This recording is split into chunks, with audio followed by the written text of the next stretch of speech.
जब लग गुरु मिले न सांचा, तब लग गुरु करो 10 पांचा। क्या गुरु बदल सकते हैं? क्या गुरु बदलने से पाप लगता है? अध्यात्म के इस मैदान में आखिर सही गुरु कौन है? गीता जी में वर्णित तत्वदर्शी संत कौन है? इन सभी प्रश्नों के उत्तर जानने के लिए अवश्य सुनिए जगत गुरु तत्वदर्शी संत रामपाल जी महाराज के मंगल प्रवचन। दुख, दर्द, कष्ट, पीड़ा आज सतभक्ति न कर रहे हर मनुष्य के जीवन का अभिन्न हिस्सा बन गए हैं।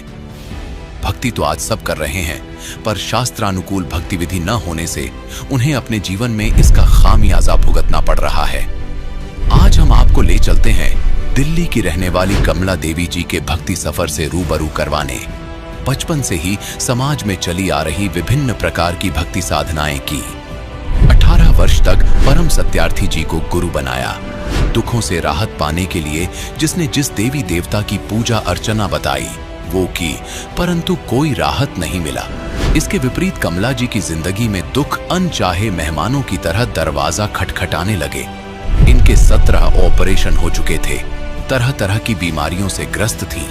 साथ ही दुखों के कारण 2014 में इनके पति भी मृत्यु को प्राप्त हो गए। पर फिर इनका दुखों का सिलसिला यहीं खत्म हुआ जब इनको मिली तत्वदर्शी संत रामपाल जी महाराज जी द्वारा लिखित पुस्तक ज्ञान गंगा, जिसे पढ़ने के बाद इनके जीवन में चमत्कारिक लाभ मिलने शुरू हो गए और खुशियों ने दस्तक देनी प्रारंभ कर दी। सुनिए कैसे कमला जी ने दुखों से निजात पाई और इनके जीवन में खुशियों की बौछार आई। नमस्कार जी। नमस्कार सर जी। क्या नाम है बहन जी आपका? कमला दासी है जी। बहन जी आप कहाँ से आई हैं? मंगोलपुरी दिल्ली से आए भगत जी। बहन जी संत रामपाल जी महाराज से कब जुड़े आप? 2013 में जुड़े, 30 अक्टूबर को भगत जी।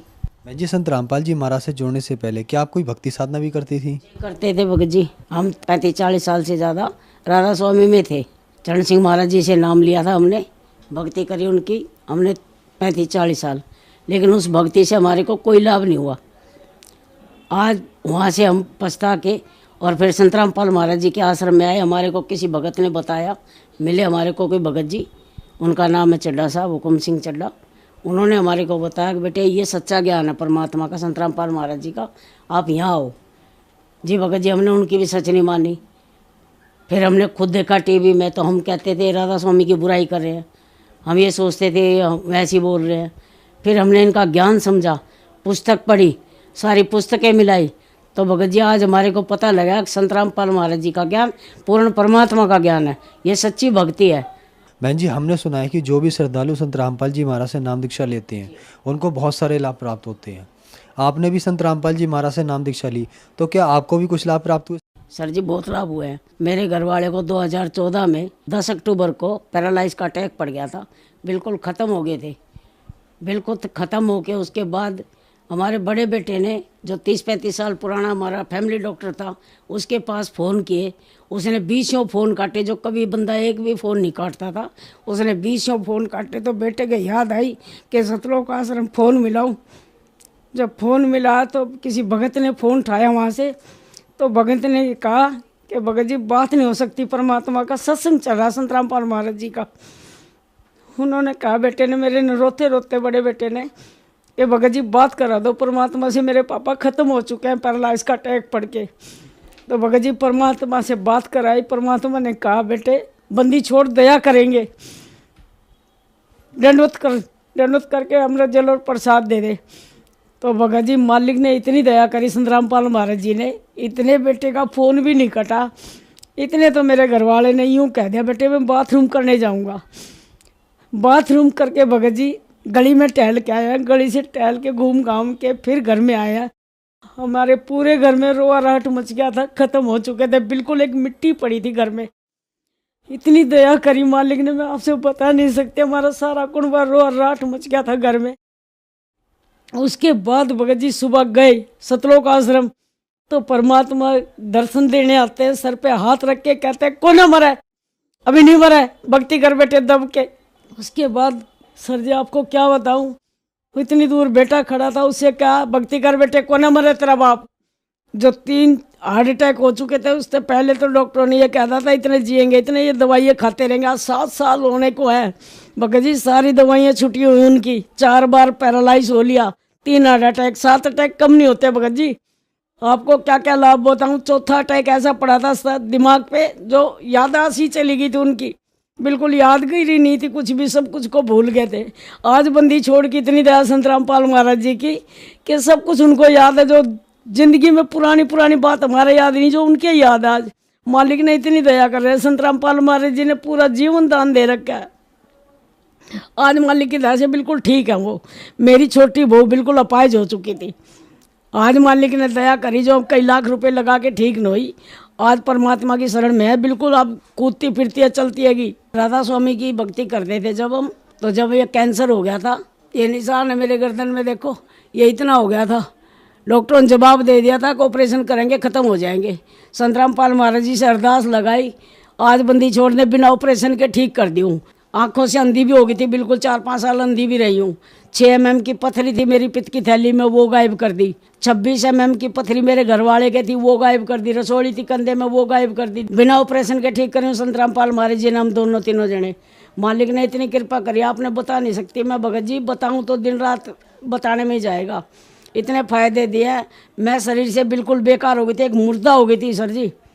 आज परमात्मा ने बचा रखे हूँ। संत रामपाल महाराज जी की शरण में मेरे को एकदम से मुर्दा लेके गए थे, मेरे बच्चे गाड़ी में डाल के रोते हुए ले गए थे। 2 घंटे के बाद तो ऐसी होगी जो मेरे कुछ हुआ ही नहीं था। आज आपके सामने खड़ी हूँ, ये सब दुनिया देख रही होगी आज मालिक की दया से मुझे, कि परमात्मा ने मेरे को कितना बचाया, संत रामपाल महाराज जी ने। बहन जी, संत रामपाल जी महाराज ने आपको बहुत सारे लाभ ही लाभ दिए, तो जो श्रद्धालु आज आपको देख रहे हैं, खास करके वो महिलाएं जो बहुत दुखी हैं, उनके लिए आप क्या कहना चाहेंगी? मैं तो सबसे हाथ जोड़ के विनती यही करूँगी जी कि जल्दी से जल्दी संत रामपाल महाराज जी के शरण में आए और अपने दुखों को दूर करवाओ। जी, संत रामपाल जी महाराज की शरण में कैसे आ सकती हैं? सत्संग आता है टीवी पे, उसको पूरा देखो, ज्ञान समझो और फिर आओ। ज्ञान गंगा है, जीने की राह है, भक्ति बोध है, काफ़ी किताबें हैं, उनको पढ़ो, ज्ञान समझो परमात्मा का। देखो परमात्मा कितनी दया कर रहा है। आज मालिक ने पूरा विश्व में नाम दीक्षा दे रखी है, मालिक ने बहुत कृपा कर रखी है। परमात्मा ने इतनी दया करी है, सब डॉक्टर फेल हैं इनके आगे, इनसे बढ़ के कोई डॉक्टर नहीं है, हमने खुद देख चुके हैं हम। धन्यवाद बहन जी। सच साहेब भगत जी। दर्शकों, अभी आपने सुने संत रामपाल जी महाराज से दीक्षा प्राप्त करके सुखी हुए भक्त के अनुभव। अब देखिए जगत गुरु तत्वदर्शी संत रामपाल जी महाराज के मंगल प्रवचन। पुण्यात्मा, भगत जब तक संसार से मदद मांगता है, परमात्मा दूर रहता है। और जब भक्त भगवान से ही आश्रित होता है, जब पता लग जाता है ये कुछ ना है बाकी के, एक का साथी है अपना, तब वो निकट आता है। कबीर साहब कहते, बंदे से बंधा मिले, छूटे कौन उपाय, कर बंदगी निर्बंध की, जो पल में लेथ बचाए। बंदे तो बंदे मिले, वो तो हार चुके थे, वो बंद गए वसंत पांडव, और वो विषम पिता में द्रोणाचार्य और कर्ण, ये बंद गए उसका अन्न खा के, दुर्योधन दुष्ट का अन्न खा के वहां रहा करते उसके बाग में। उनकी बुद्धि मलिन होगी, कुछ नहीं बोल सके। तो उस समय विदुर एक भगत बीज बैठा था वहां पर। विदुर खड़ा हुआ और उसने कहा, रे भले आदमियों, कुछ तो विचार कर लो, तुम किसकी बेइज्जती करने जा रहे हो? अपनी बहू की। चाचे ताऊओं की बहू बेटियां कोई 2 नहीं होती। कुछ बुद्धि से काम ले दुर्योधन, तेरी मत मारी गई। कहते हैं विदुर कहे, ये बंधु थारा, एक का कुल एक का परिवारा। विदुर के मुख पर लगा थपेड़ा, तू तो है पांडवों का चेहरा, तू तो है बांदी का जाया। कहते हैं भीष्म, द्रोण और कर्ण मुस्काया। अब जिस महाभारत न पढ़ के हम कल्याण मान्या करते थे, उसके आचरण देखो उनके हीरोज के। भीष्म पितामह है, द्रोणाचार्य और कर्ण, इन तीनों में से एक भी खड़ा होकर न्यू कह देता ना उस सभा में, खबरदार देश लड़की का हाथ लगाया, न कम तुमने शर्म नहीं आ रही। वो इतने सूरवीर थे, दुर्योधन को पता था यो एकला बतेरा तुमने सारा न गढ़ देगा, तो वो कोई उसका हाथ नहीं लगा सकते थे। लेकिन उस दुर्योधन के अन्न खाकर उसकी सेवा से शुश्रूषा से इतने बुद्धि भ्रष्ट हो गए, वह एक भी नहीं बोला, नो खड़ा होगा तू कह के रहा क्या कर रहा है, और बल्कि विपरीत उसने प्रतिक्रिया की उन तीनों नालायकों ने। कहते हैं जब विदुर ने खड़ा होकर कहा कि तुम, विदुर कहे ये बंधु थारा, ये तुम्हारे भाई है और एक का कुल एक का परिवार। कहते उस दुशासन ने अपने उस चाचा विदुर का थप्पड़ मारा और कहने लगा तू तो इनका चमचा है, इन पांडुआ का, इस इन की वजह बोला है, तू तो बांदी से पैदा हुआ ना, इसलिए तेरी गुलाम वर्ती है, तू तो है बांदी का जाया। और कहते हैं भीष्म, कर्ण और द्रोण मुस्काया जब उसने ये कहा ना तू तो पांडवों का चेहरा चमचा है और बांदी से पैदा हुआ, तेरी तो बुद्धि ऐसी ही है। कहते हैं वो तीनों जने मुस्कुराए, भीष्म पितामह, द्रोणाचार्य गुरुजी और कर्ण। बता, और हम इनके इतिहास पढ़े, वहां से फिर इस बात पे चाचा का थप्पड़ मारा बेटे ने, उन्हें खड़ा, या तो सभा छोड़ जानी चाहिए ऐसी पंचायत में जहाँ ऐसी बकवास चल रही हो, नहीं तो बुद्धिमान व्यक्ति और नेक नीति के व्यक्ति ने सच्ची बात कहनी चाहिए। तो उस पूरी भरी पंचायत में एक था विदुर, जिसने सच कहने की हिम्मत की और नहीं मानने तो उठ कर चला गया, भले ही उसको चेतावनी भी मिली हो, तो वो दोषी नहीं होता भगवान का। फिर अब ये भीष्म, द्रोण और कर्ण ये पंचायत में थी, इन्होंने कुछ भी सच्ची नहीं की बल्कि विरोध किया, तो अंत में इनकी कैसी दुर्गति से मौत हुई तीनों की उस महाभारत के अंदर। कहते हैं भीष्म, द्रोण, कर्ण ने कहीं न आडी थी और तात महाभारत में उनके लिए ऐसी बीती। अब द्रौपदी ने देखा कि भी तो सारा बात बिगड़ी पड़ी है, ये बिना बोलते देख बैठे बैठे पुण्यात्मा। भीष्म पितामह को कहें ब्रह्मचारी था, चलो ठीक है, और द्रोणाचार्य गुरुजी पद पे, और कर्ण सूरवीर बैठा, और लड़की को नंगी करने की चेष्टा कर रहे हैं, तो वो के टिंडे लड़ने बैठे थे वहां पर, या तो चले जाते या फिर बकवास देखने के लिए बैठे थे वो, उनके अंदर नीत में दोष था उनके। तो पुण्यात्मा जो ही द्रौपदी की साड़ी उतारने लगी, द्रौपदी ने देख लिया यहाँ तो कोई तेरा नहीं है, ये संसार से हार ले है ना प्राणी, जब भगवान ने याद करे, और उस समय उसकी याद एक न्यारी होती है, और उस कसक का साथी है भगवान, कि सब न भूल के मुझे याद करे, तब वो मदद करता है। उसी समय द्रौपदी ने परमात्मा याद किया। अब पहली तो बात है परमात्मा का हमने बेराय को नहीं कौन है, लेकिन हम फिर भी जब हृदय से पुकारते हैं उस परमपिता, तो पुकार वो ये सुने हमारी। अब श्री कृष्ण तो उस समय वहां मौजूद था, उसने कौन भगवान मानने था जब तक सारे लट्ठम लट्ठा रहे थे। वो तो बाद में पता चला कि भाई विष्णु अवतार थे, ये ऐसे ऐसे थे, वो अलग बात है। तो उस समय उसने भगवान याद किया। अब क्या होता है देखो, वैसे तो जगह जगह हम देखते हैं बहुत से दुष्ट लोग बहन बेटियों की इज्जतों को भी खराब करते हैं, वो भी रोती हैं पुकारती हैं, लेकिन उनकी रक्षा नहीं हो पाती, क्योंकि उनके पिछले कोई ऐसे पुण्य शेष नहीं होते।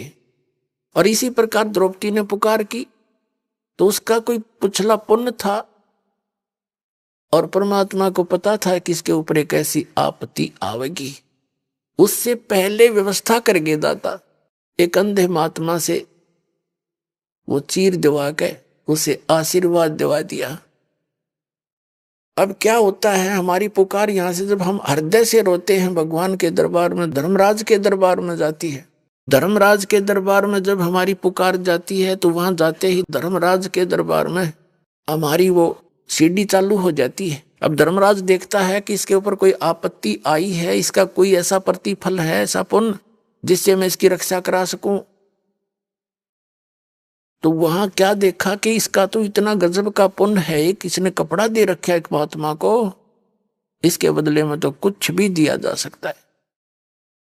तो वहां से उसकी रिफ्लेक्शन आती है, जिसको वो गुरु रूप में मान रही होती है। उस समय श्री कृष्ण उसके गुरु थे।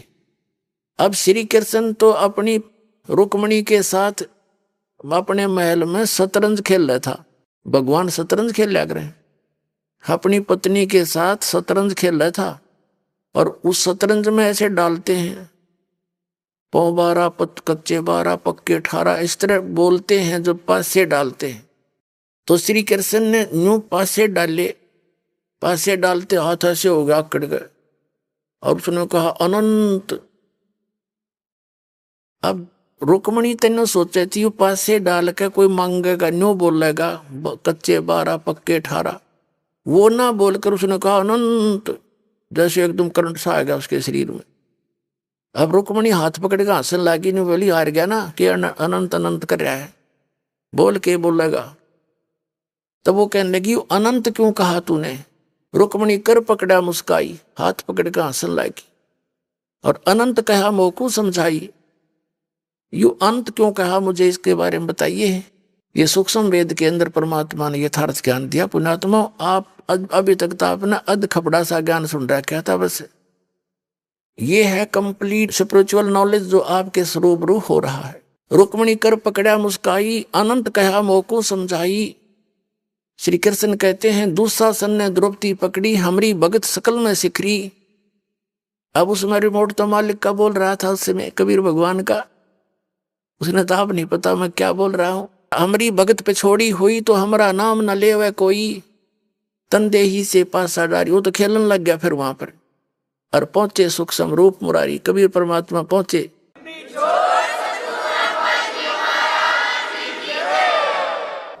पहुंचे सूक्ष्म रूप मुरारी, खेचत खेचत खेच कसीसा, सिर पर बैठे हैं जगदीशा। ध्रुव सुता के चीर बढ़ाए, शंख शंखों पार नहीं पाए। अंधे को कोफीन दे रे भाई, ताते उसका चीर बढ़ाई। अब कुछ दिन उधर तो वो दुशासन थक लिया, ढेर लाग गया।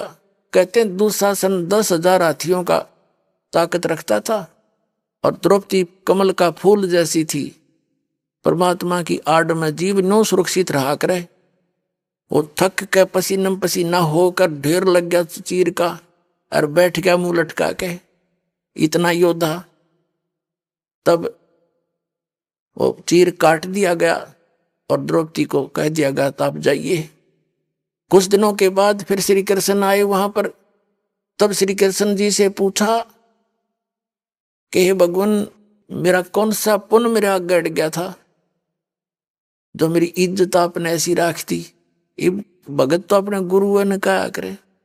तो परमात्मा ने उसकी दिव्य दृष्टि खोल दी श्री कृष्ण की अपने रिमोट से, उसको दिखाया को हो द्रौपदी, जो आज तुझे तेरी रक्षा जो की है भगवान ने, वो बताऊं कौन से पुण्य से की है। कहां बताइए कि एक समय तू स्नान करने जा गई थी, अपने पिता के घर पे थी कंवारी। उस समय एक साधु अंधा महात्मा जल में स्नान कर रहा था और उसकी कॉपी ने एक लंगोट था, वो गुम हो गया था, जल में बह गया था। और आपने एक साड़ी का टुकड़ा पाड़ के दिया उसने।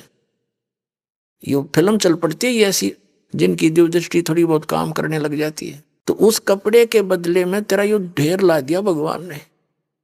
अब द्रौपदी कहती है भगवान, उस एक लीर के कारण मेरे हो गए चीर अपार। जब मैं पहले जान जाती तो सर्वस देती वार। ओए होए,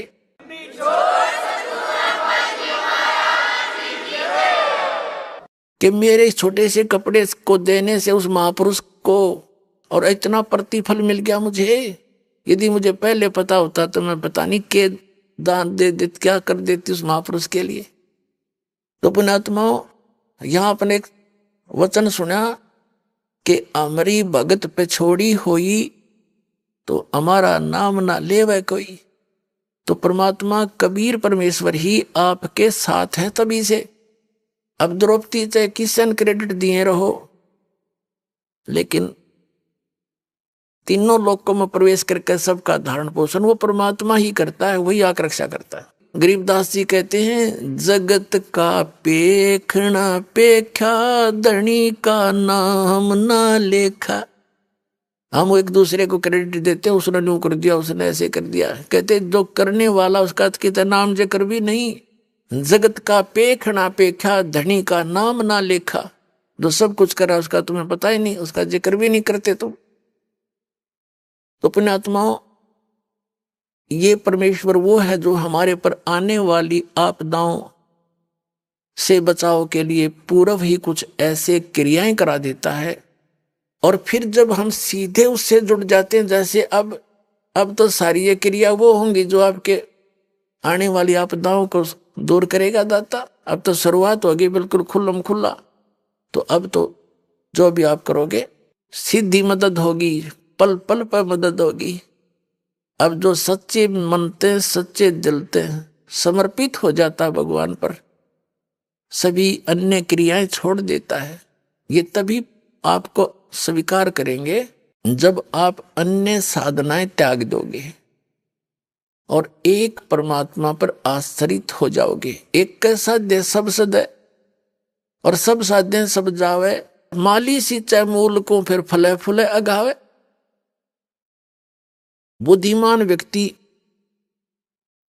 पौधे की जड़ों को सींचता है, और यदि उस पौधे को उल्टा करके टहनियों की तरफ कोई गाड़ कर उसकी सेवा करता है, सिंचाई करता है, तो वो मूर्ख है। वो शास्त्र विदिता का मनमाना आचरण है। जैसे हम इस संसार रूपी वृक्ष की इन तीनों शाखाओं की पूजा करते थे, ब्रह्मा विष्णु महेश की, विशेषकर विष्णु और शिव की, तो ये तो सामने पौधे को उल्टा गाड़ लिया था। अब जड़ की पूजा करेंगे, कबीर भगवान है जड़, उसकी सिंचाई करेंगे तो ये भक्ति रूपी पेड़ बड़ा हो जाएगा, टहनियां का फल लगेंगे। ब्रह्मा विष्णु महेश ही आपके संस्कारों को देंगे, लेकिन ये देंगे तब जब आप उस मूल की पूजा करोगे। एक के साध्य सब सदै और सब साध्य सब जावे, माली सींचे मूल को फिर फले फूलेगा। अपनात्माओं परमात्मा कबीर जी आए थे, यही तत्व ज्ञान सुनाया करते थे। उनके इस तत्व ज्ञान को सुनकर ये जो दूसरे धर्म गुरु थे वो सभी चिंतित हो गए कि इसके ज्ञान ने यदि जनता ने स्वीकार कर लिया कबीर जी के ज्ञान को, तो तुम्हारी रोजी रोटी खत्म हो जाएगी। उन्होंने परमात्मा के विरोध में बहुत ज्यादा जनता को भड़का दिया और कहा ये जुलाहा झूठा है, इसकी बात तो मैं मत माना करो। उसके लिए बहुत सी यातनाएं भी परमात्मा को दी। एक सिकंदर लोधी नाम का दिल्ली का बादशाह था। पुण्यात्माओं, ये सत्यनारायण कथा आपको सुना रहा है दास कि ये वो परमात्मा है आपके सर्व दुखों को दूर करेगा, आपको पूर्ण मोक्ष देगा यदि आप दृढ़ होकर लगे रहोगे। आप कच्चेपन में रहोगे तो उतना ही लेट हो जाओगे। तो सिकंदर लोधी दिल्ली का राजा था, सम्राट था। उसके अंतर्गत अन्य छोटे मोटे नरेश उसके अधीन होते थे। जैसे काशी के अंदर वीर देव सिंह बघेल काशी नरेश था। भारतवर्ष उस समय इराक ईरान तक और गजनीब तक, अफगानिस्तान, पूर्वी और पश्चिमी पाकिस्तान, बलोचिस्तान, ये सभी भारत ही कहलाता था। इन सब का वो शासक था।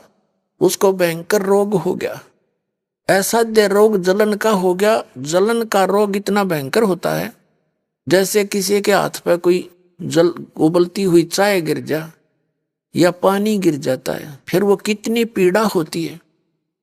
और उससे तो फिर ऊपर फाले भी पड़ जाते हैं, बुरा हाल हो जाता, जख्म बन जाते। लेकिन जलन के रोग में फाले नहीं पड़ते, लेकिन पीड़ा उतनी ही रहती है, उसको कांस्टेंट रहती है। उसने दिल्ली का बादशाह होने के नाते सब जगह ट्रीटमेंट करवा लिया, कोई आराम नहीं हुआ। वैद्यों को कह दिया कि तुम मुंह मांगे पैसे दूंगा, मुझे स्वस्थ कर दो। अब राजा के लिए वैद्य तो वैसे सिर धड़कीबाजी लगा देता है, लेकिन ऑल इन वेन, सब निष्फल रहे। फिर जंतर मंत्र सब जगह करवाए, धार्मिक अनुष्ठान करवा के छक लिया, कोई राहत नहीं। फिर किसी ने बता दिया कि काशी के अंदर एक कबीर नाम के महापुरुष आए हैं, यदि उनकी रजा हो जाए तो वो आपको ठीक कर सकते हैं। उनके तो आशीर्वाद से भी आप स्वस्थ हो सकते हो। अब मरता क्या नहीं करता, बनारस में पहुंच गया, काशी में। वीर देव सिंह बघेल उनके अंतर्गत राजा था, नरेश था छोटा। उसने सारी व्यवस्था की खाने पीने की। अब सारी मेज के ऊपर काजू किस्मत सेब संतरे और दूध सब कुछ रखवा दिया और कहा राजन भोजन पाओ। सिकंदर कहता है कि वीर सिंह, मैं तेरी खातिरदारी से, तेरी यजमानी से घना खुश हूं, लेकिन मैं खा नहीं सकता, मेरा कुछ खाया नहीं जाता। मैं यहां एक काम आया हूं, एक संत है कोई कबीर नाम का, और सुना है वो मेरे रोग का नाश कर सकता है, क्या आप जानते हो उसे? वीरदेव सिंह बघेल पहले ही उनके शिष्य हो चुके थे उनकी लीला देख के, काशी नरेश। तो वीरदेव सिंह बघेल ने कहा कि राजन, आप अब ठीक ठिकाना आ गए हो,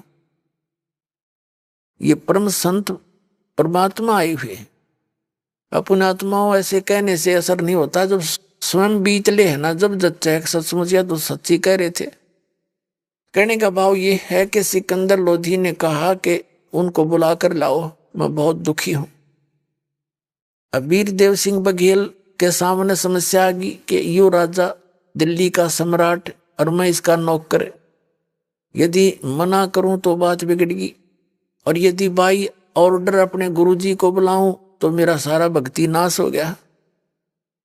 तब उसने कहा कि राजन, जो आपका आज्ञा होगी सिरोधार्य, लेकिन मैंने सुना है सत्संगों से कि संत को बुलाना नहीं चाहिए, हमें स्वयं जाना चाहिए, और यदि हम बाई ऑर्डर बुला भी लेंगे और उन्होंने रजा ना बख्शी तो आना ना जाना बराबर है।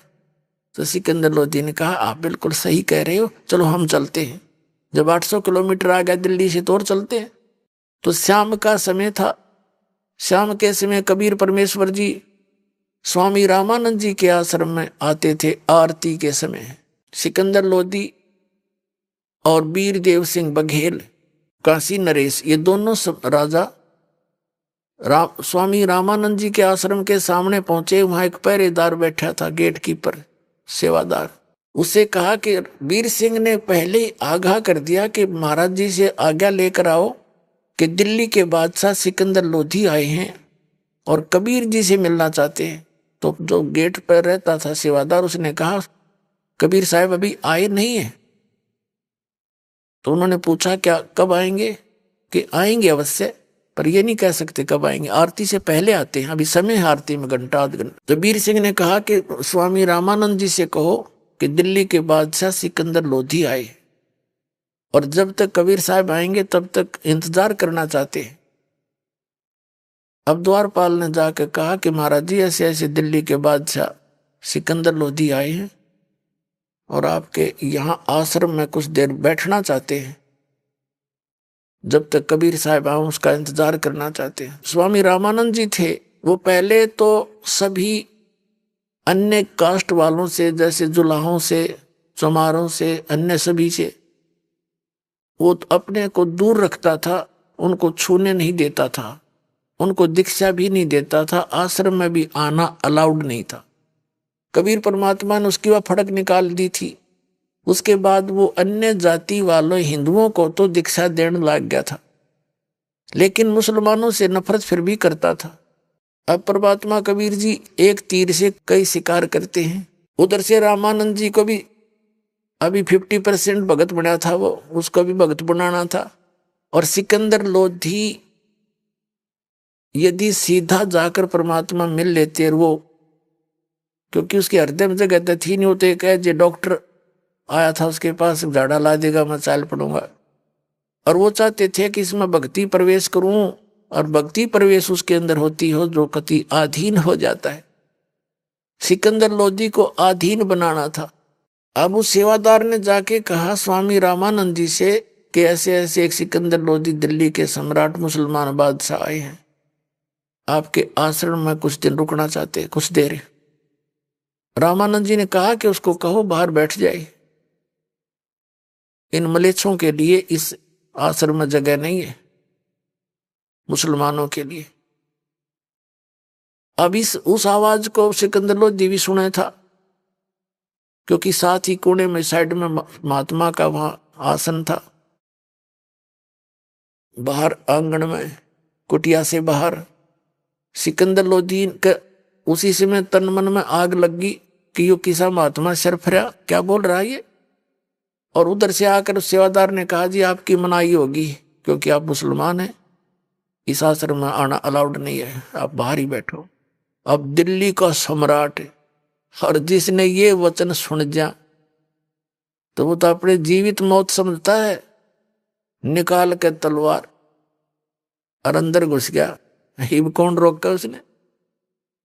रामानंद सामने बैठे थे और जाते उसकी गर्दन काट दी महात्मा की सिकंदर लोधी ने। अब यू गुस्से में इंसान गलती तो कर देता, ये मन करवा देता, आत्मा फिर रोती है बाद में।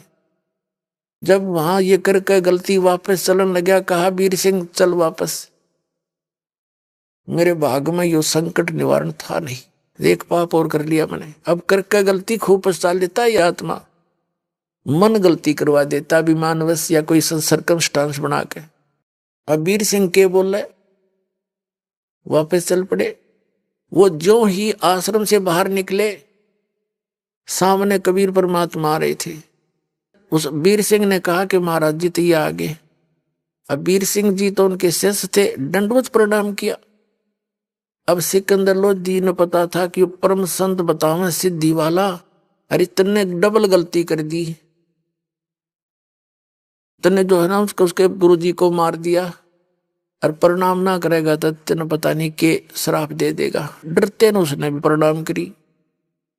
अब दोनों ने जब प्रणाम किया तो कबीर साहब ने दोनों के सिर पे हाथ रखा और कहा, ए बादशाह मुझ गरीब के पास किस वास्ते आए। ऐसे सिर पे हाथ रखा तो सिकंदर लोधी का जो रोग था उसी समय एक शांत हो गया, जैसे जलते पर बर्फ डाल दिया करे।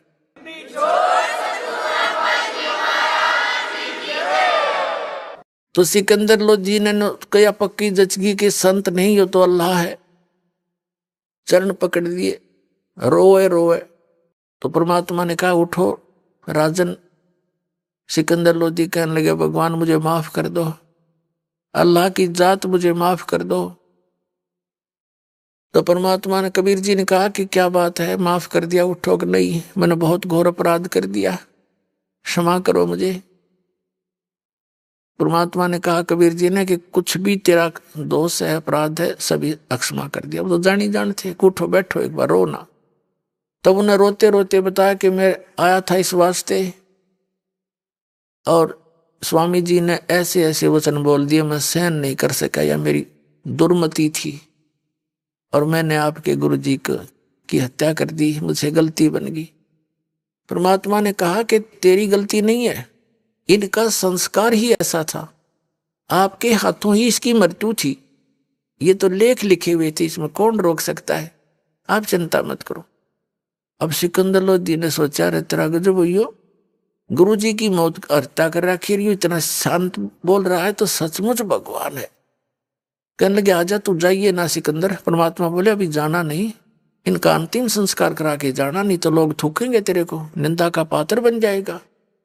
तो सिकंदर लोधी कहाँ जावा था, साथ साथ अंदर आ गया।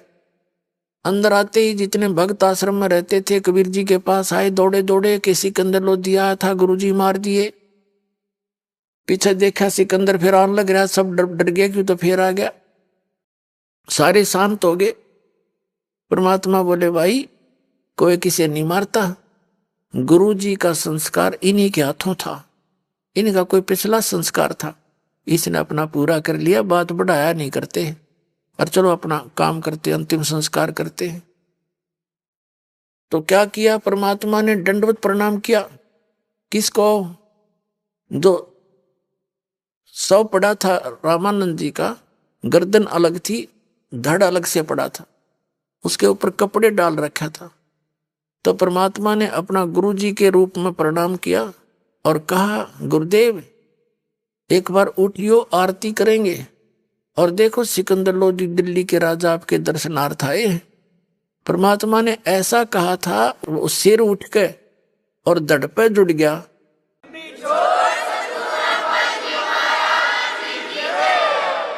अब जब सामने एकदम से रामानंद जी उठे, सामने देखा फिर सिकंदर को, फिर लाल ने आंखें लाल करी, तब परमात्मा कबीर जी ने बात दिशा बदल दी उस बात की। कहा कि स्वामी जी आप तो महापुरुष हो, आप तो दयालु हो हैं, और महापुरुष ईर्षा नहीं किया करते, राग द्वेष नहीं रखते, वही महापुरुष होते हैं। आप सभी आपके बच्चे हैं, हिंदू और मुसलमान सब आपके ही बच्चे हैं। तो कुछ शांत हुआ।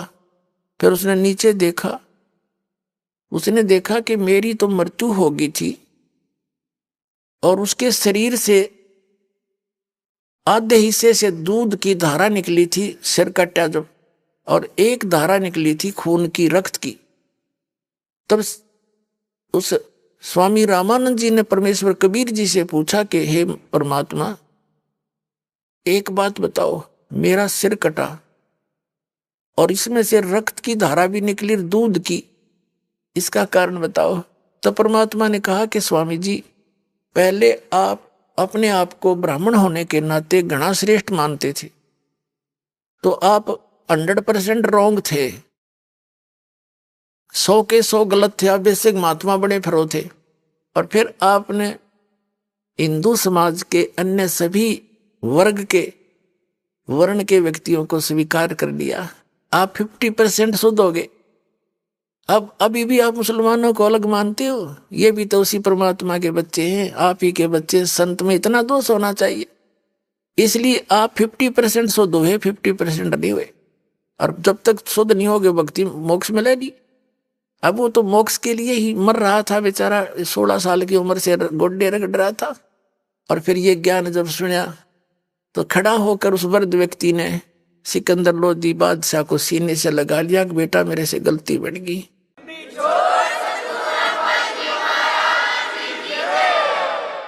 अपना आत्माओं कहने का भाव ये है कि हम उस परम पिता की इस सत कथा से कोसों दूर रहे। हमने रामकृष्ण की कथा सुन बहरे हो लिए, इनके ड्रामे बना लिए, रामलीला करने लग गए, नाचन लग गए, कहाँ आकर खड़े हो गए। थोड़ी बहुत धार्मिकता थी वह इन रामलीला में सांग करके नाश कर दिया। तो पुण्यात्माओं, अब नए सिरे से स्थापना होगी इस भक्ति मार्ग की। अब जड़ें मजबूत होंगी और शुरुआत से ही सही चलेगी, और फिर से पूरे विश्व में ये सत भक्ति का विस्तार होगा, प्रचार होगा। अब प्रसंग जो चला था कि समर्थ का सरना गहो रंग होरी हो, भाई कदे न हो ए काज राम रंग होरी हो। कहते समर्थ की शरण गहो, समर्थ की शरण में आ जाओ, फिर कभी अकाज नहीं होगा, आपका कोई मिस हैपनिंग नहीं होगी आपके। ये सत्कर मान लेना, पूरे विश्वास के साथ लगना, ये वो समर्थ है कबीर साहब। इसकी शरण में आने के बाद फिर प्रारब्ध कर्म में आए हुए आपदाएं भी ये ऐसे टालेगा, पहले कारण बना देगा, क्योंकि कारण बनी गया। आप सत साधना कर रहे हो, आपका एक एक सांस बहुत कीमती है। आप जो दान पुण्य करते हो ठीक ठिकाने हो रहा है। पहले तो हम बाढ़ में गिरा थे, कि तक कुछ डाल दिया, कि तो श्राद्ध निकाल दिए, कि तो 500 लत्ते दे दिए, कपड़े, ये कोई दान था? 100 रुपये की बूंदी बांट देते, मंगलवार के दिन काक पीटते फिरा करते, धर्म कर दिया। वो खाक धर्म था। कहते हैं जिन हर जैसा सुमरिया, ताको तैसा लाभ, ओसा प्यास न भाग ही, जब लग दसैनी आब। कहते हैं जैसी जिसने परमात्मा की भक्ति धर्म साधना की है, उसको उतना ही लाभ मिलेगा। ओस चाटने से प्यास नहीं बुझती, और गिलास गट गट पीवे उससे प्यास बुझा करे। हम ओस चाट रहे थे जो इस भक्ति को छोड़कर अन्य जो पुण्य दान करते थे, तो उससे आत्मा की तृप्ति नहीं हो रही थी। अब आपको गिलास के गिलास पिलाए जाएंगे यहाँ पर उस परमात्मा के अमृत के। 500 यज्ञ होती हैं यहाँ पर, 500 यज्ञ इस पृथ्वी पर यदि कहीं पर है तो सतलोक आश्रम के अंदर है।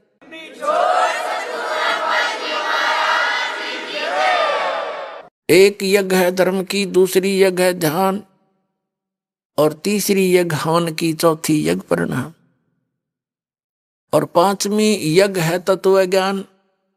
तो 500 यज्ञ आपकी यहां पूर्ण होती हैं। एक तो धर्म यज्ञ,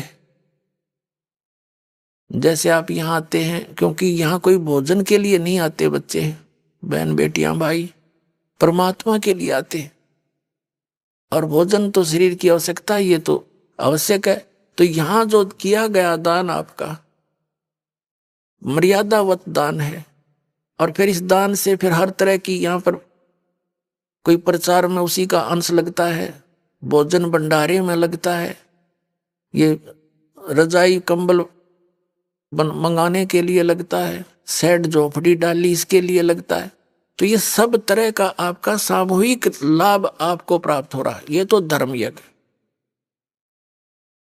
एक अनजान व्यक्ति आ गया और उसके साथ एक और था, 2 जने, दोनों अनजान आ गए आश्रम में। और उन्होंने बाहर ऊट पटांग सुन रखी थी हमारे बारे में। तो उनमें से एक ने बोला, यहाँ खाना खुना खाया, उसने सारी व्यवस्था देखी। एक ने कहा कि भाई नो बाहर न्यू कह रहे थे, मजाक कर रहे थे, न्यू कहे, उसने तो न्यू कहे रामपाल बोला भगवान उतर रहा है। तो दूसरा बुद्धिमान था उसके साथ, न्यू बोला भाई ऐसा धर्म होने लग रहा है यहाँ पर, ऐसा भोजन भंडारा, यहाँ तो भगवान ना उतर रहा उन्हें तो उतर जा।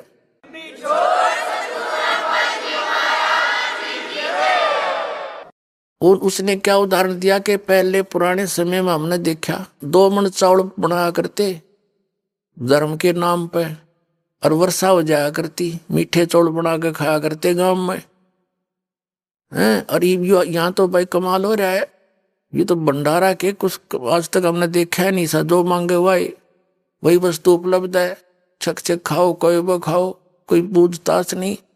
तो भाई ये काम भगवान बिना नहीं हुआ करते।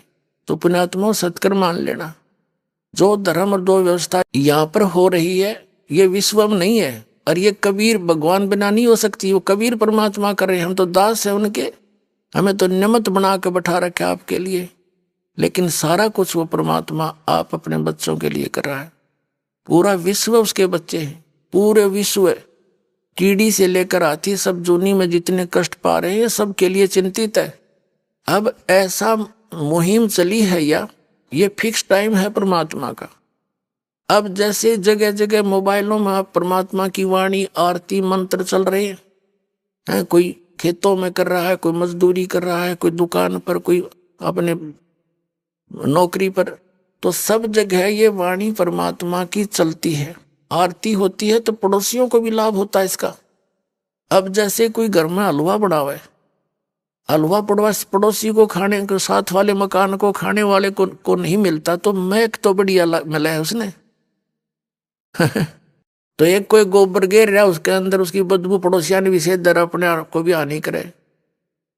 तो इसी प्रकार पुण्यात्माओं ये परमात्मा की जो महिमा है, ये परमात्मा की जो महिमा दूर तक असर करे है।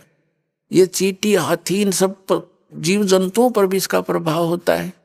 इनके जो पाप हैं वो नरम हो रहे हैं, कम हो रहे हैं। जैसे एक पड़ोसी लारा रागनी और फिल्मी गाने चलावे हैं और कोई ऐतराज नहीं किसी ने। एक भक्त कह रहा था जी मैंने थोड़ी सी आरती ऊंची कर दी, 10 उलाने देन आ गए, इन्होंने बोले अपने भीतर भीतर चलाया करो, अंदर अंदर कान ना फोड़ो हमारे बता, गाने चला रहा था एक, नो बोला थोड़ी आवाज करिए तेज, मैंने सुनती कोई ना। वह गाने की तो आवाज तेज करावे, आरती की मंदी करावे, कोई बात नहीं, फिर भी इसका असर होता है। अभी आपने सुने संत रामपाल जी महाराज के मंगल प्रवचन। आइए अब सुनते हैं संत रामपाल जी महाराज जी से नाम दीक्षा लेकर सतभक्ति करके अद्भुत लाभ प्राप्त करने वाले अनुयायियों के विचार। दर्शकों, कहते हैं देश की युवा पीढ़ी ही देश का भविष्य होती है। जब युवा सशक्त और शिक्षित हो तो उनका यह मूल कर्तव्य बन जाता है कि वह समाज में सकारात्मक बदलाव लाएं और सत्य को जांच परख कर सही निर्णय लें। ऐसा ही एक शिक्षित युवा होने के नाते अपने जीवन में सही निर्णय लिया है फरीदाबाद हरियाणा के युवा शत्रुघ्न तेवतिया जी ने। पहले यह कोई भक्ति नहीं करते थे या यूं कहें कि अन्य युवाओं की तरह नास्तिक की श्रेणी में थे, परंतु फिर इन्होंने अन्य युवाओं से हटकर शिक्षा का सही लाभ उठाते हुए धार्मिक सदग्रंथों को खंगाला और अध्यात्म की सही राह अपनाया।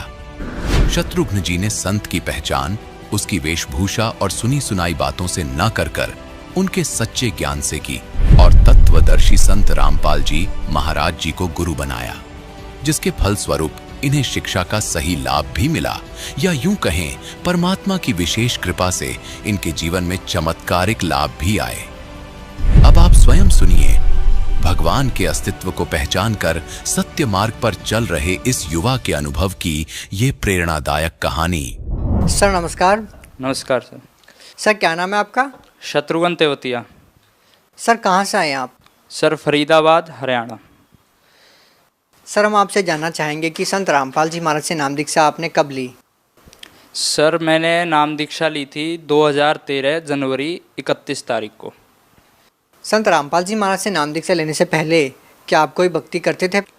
सर मैं भक्ति नहीं करता था, लेकिन मेरे परिवार वाले एक जगह भक्ति ज़रूर करते थे। वो कोई संत उन्होंने बना रखे थे, गोपालानंद उनका नाम है। उनका भी ज्ञान मैंने देखा था अच्छे से, क्या वो बताते थे क्या नहीं करते थे, क्योंकि घर वाले जैसे मम्मी पापा फॉलो कर रहे थे तो मैं वो भी देखता था उनके मेरे को मंत्र भी पता थे। उन्होंने दिए थे ओम नमो भगवते वासुदेवाय, ये मंत्र का था, जाप करते रहना, इससे तुम्हारा ठीक रहेगा। ऐसा नहीं है, वो संत भी वो भी ठीक थे, पर वो अपने लेवल पे ठीक थे। वो अपनी पूंजी ख़त्म कर रहे थे, हमको सुख दे रहे थे, थोड़े बहुत जैसे हो जाते हैं लाभ, बस इतना ही था। मेरा कभी ना दिल किया वो भक्ति करने का, ना अंदर से कुछ ऐसी आस्था आई कि हाँ भाई करो भक्ति। सर क्या करते हैं आप? सर मैं अभी MBA कर रहा हूँ MIT यूनिवर्सिटी से नोएडा, और अपना बिजनेस साथ साथ चलाता हूँ हेल्थ का। सर आप एक शिक्षित व्यक्ति हैं, एजुकेटेड हैं। सर हम आपसे पूछना चाहेंगे कि जिस तरह से एक माहौल बना हुआ है धर्मगुरुओं के बारे में, एक ऐसे समय में आपने एक ऐसे संत को गुरु बनाया है जिनके ऊपर बहुत सारे आरोप लगे हैं और आज वो जेल में हैं, संत रामपाल जी महाराज। सर उनके बारे में आप क्या कहना चाहेंगे सबसे पहले? सर बिल्कुल ठीक बात है, उन पे आरोप लगे हैं, इसमें कोई दो राय नहीं है। लेकिन क्योंकि हम पढ़े लिखे हैं, हम जो मीडिया में देखते हैं उसको हम सच मान लेते हैं, जबकि वो सच नहीं होता है। आज हम लोग पढ़ सकते हैं, अपनी गीता जी को उठा के देख सकते हैं भाई वो कह क्या रही हैं। मुस्लिम अपनी कुरान को उठा के देख सकते हैं कि भाई वो क्या चाहते हैं, वो कह क्या रही हैं। ऐसे ही हम जब ये चीज़ें अपनी देखेंगे तो हमें पता चलेगा भी असली संत है कौन। संत का मतलब ये नहीं है आपने कोई भी बाल बढ़ा लिए या फिर अपना कलर येलो ऑरेंज का पहन लिया, ये संत की पहचान नहीं है। संत की पहचान ज्ञान से होती है। अब हमारे पढ़े लिखे होने का एक यही फ़ायदा रह गया है कि भाई हम पढ़ सकते हैं कि हाँ लिखा क्या है। सर यहाँ पे एक पर्सन ये उठता है कि वो पहली बात तो भगवान के अस्तित्व को मानने से ही गुरेज करती है, क्योंकि उन्हें नहीं लगता कि किसी संत के आशीर्वाद देने से बीमारियाँ ठीक हो जाती है। उन्हें नहीं लगता कि किसी संत के आशीर्वाद देने से नशा छूट जाता है। सर इस बारे में क्या कहना चाहेंगे? आप संत रामपाल जी महाराज के अनुयायी हैं और संत रामपाल जी महाराज के अनुयायी ये दावा करते रहे हैं कि संत रामपाल जी महाराज के आशीर्वाद से भयानक बीमारी ठीक हो जाती है। सर इसका एक बहुत छोटा सा और अच्छा जवाब है कि हमको लाभ लेने का तरीका नहीं पता। हमारे को जो जिस तरीके से अब जैसे जो भी काम करते हो आप, अब इंजीनियरिंग लगा लो, कॉमर्स लगा लो, कुछ भी है, उसका एक सिस्टम होता है। उस सिस्टम से चलोगे तो आपको वो चीज़ मिल जाएगी। अब जैसे भगवान से लाभ लेने के जो तरीके बताए हैं हम वो फॉलो ही नहीं कर रहे, हम अपनी मनमानी पूजा करने लग जाते हैं और फिर सोचते हैं यार भगवान से लाभ नहीं हो रहा तो इसका मतलब भगवान नहीं होता उनके लिए, तो भाई छोड़ो, भगवान कुछ नहीं है, अपना रोजी रोटी कमाओ, खाओ पियो, घूमो, ऐश करो, बस। इन्होंने इतना ही लगा लिया है, जबकि इससे बिल्कुल डिफरेंट है सिचुएशन। हमें पहले तो संत को परखना होगा, भाई ये कोई बता भी रहा है ज्ञान तो क्या ज्ञान बता रहा है, उसका ज्ञान चेक करो।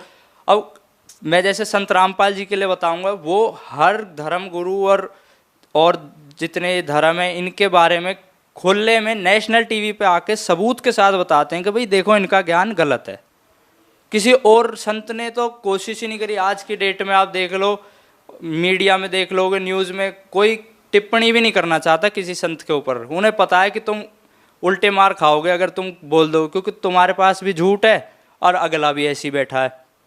इसीलिए हमको पहले वो लाभ लेने का तरीका ढूंढना है कि आखिर वो तरीका क्या है। अब वो वेदों में और गीता जी में क्लियरली बता रखा है, ये मंत्र हैं, ये संत से जाप लो, और ये संत की पहचान भी बता रखी है।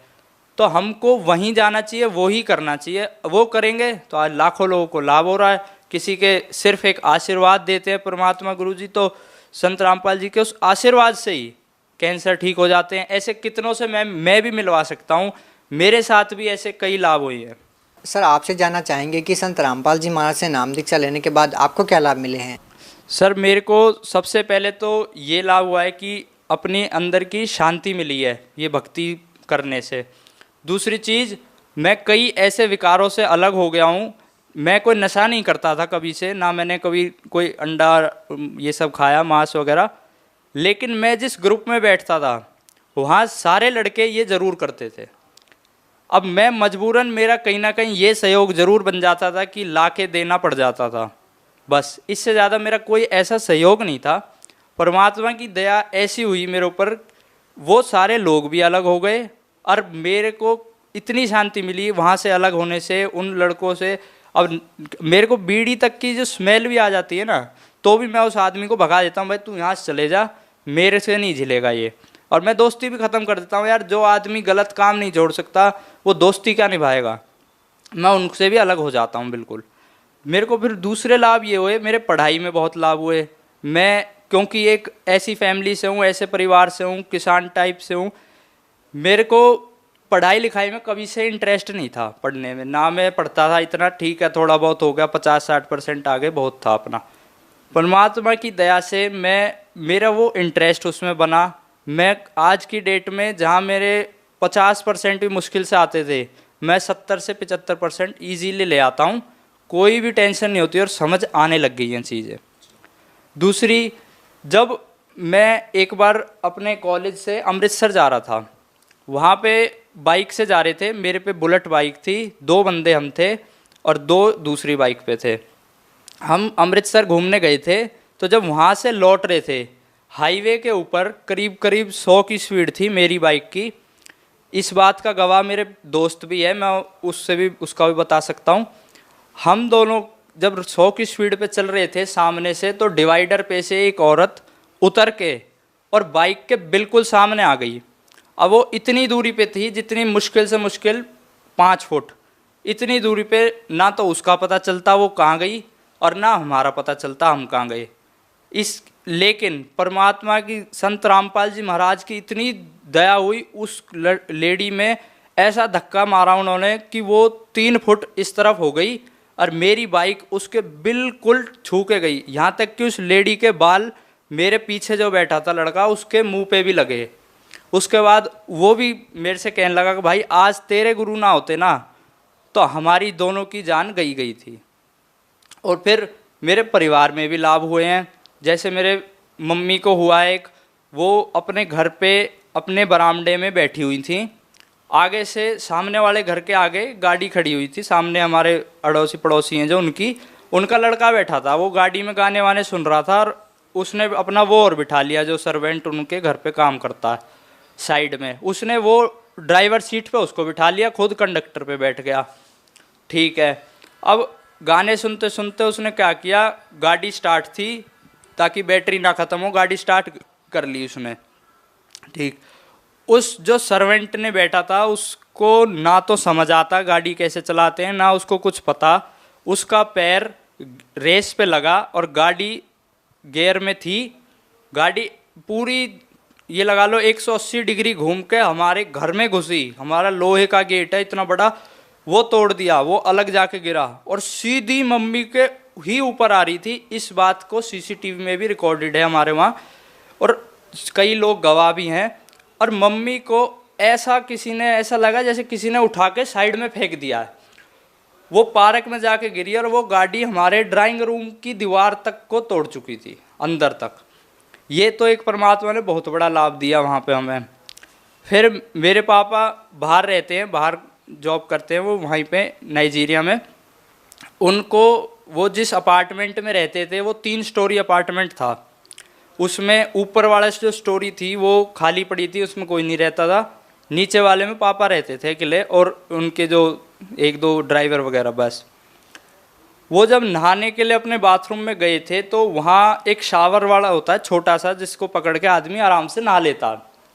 उस शावर को उन्होंने पकड़ा था तो पता नहीं कहाँ से क्या ऊपर फॉल्ट था, जो वायरिंग में उस शावर में करंट आ गया था। परमात्मा ने ऐसी दया करी कि यहाँ से पकड़ लिया था हाथ किसी ने उनका, और उनको महसूस हो रहा है कि किसी ने हाथ टाइटली पकड़ रखा है।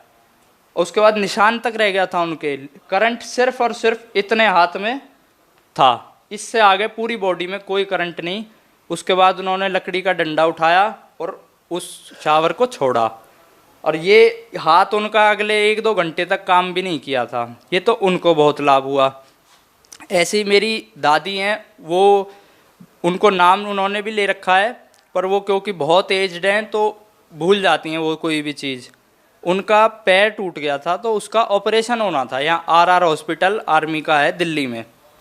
उनका ब्लड प्रेशर इतना ज़्यादा था कि डॉक्टरों ने कह दी थी हम ऑपरेशन नहीं कर सकते इस टाइम, आपको अभी रुकना ही पड़ेगा हमें। और वो गोली भी दे रहे थे BP की कि कम हो जाए, वो नहीं हुआ कम। फिर हमने गुरुजी से आश्रम में प्रार्थना लगवाई कि भाई आप परमात्मा ये ऐसे ऐसे हो गया है। वहाँ से गुरुजी ने कहा कोई बात नहीं, करवा लो। उसी टाइम ये लगा लो उनका BP भी नॉर्मल आ गया और ऑपरेशन भी सक्सेसफुल हो गया। ये तो भगत जी मेरे को वैसे लाभ हुए, फाइनेंशियली इतने लाभ हुए हैं कि मतलब कोई कमी नहीं छोड़ी थी। परमात्मा ने पूरा दिखा दिया कि तुम्हें कहाँ तक मैं पहुँचा सकता हूँ। एक मतलब 1-2 लाख रुपए की कहीं इनकम किसी की हो रही है और उसकी सीधा 10 लाख तक पहुँचा देना, ये परमात्मा के सिवा कोई नहीं कर सकता। उसके बाद हमें वो लाभ हुआ है।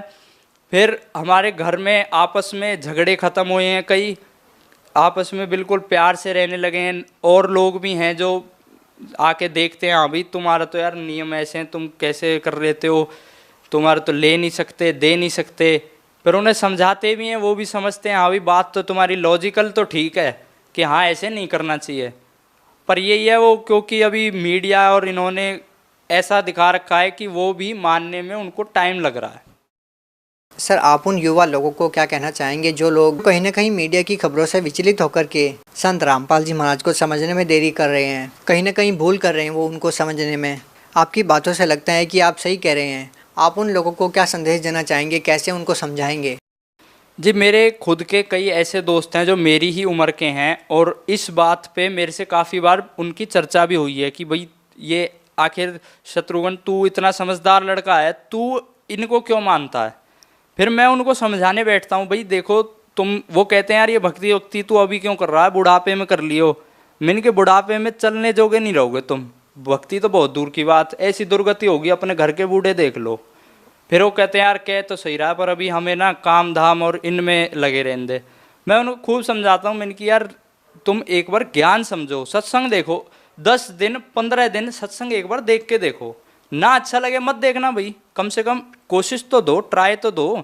क्या पता तुम्हारी ज़िंदगी आगे है नहीं है, घर से बाहर निकलो एक्सीडेंट हो जाए, कोई हो जाए, कोई बीमारी ऐसी लग जाए तुम खड़े भी ना हो पाओ पैर पे, क्या तब जाओगे उनके पास? वो गारंटी ले रहे हैं कि वो सुख भी देंगे, मोक्ष भी कराएंगे और सारी बीमारियों से बचाएंगे। इससे ज़्यादा और क्या चाहिए किसी को?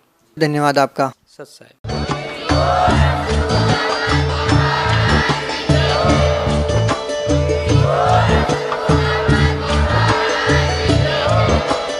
आप सुन रहे थे जगत गुरु तत्वदर्शी संत रामपाल जी महाराज जी के मंगल प्रवचन। अधिक जानकारी के लिए विजिट कीजिए हमारी वेबसाइट www.jagatgururampalji.org। संत रामपाल जी महाराज जी के शुभ आशीर्वाद से पूरे विश्व भर में 500 से भी ज्यादा नाम दीक्षा केंद्र हैं, जिन पर संत रामपाल जी महाराज जी द्वारा ऑनलाइन निशुल्क नाम दीक्षा दी जा रही है। अपने नजदीकी नाम दीक्षा केंद्र का पता करने के लिए संपर्क करें 8222880541।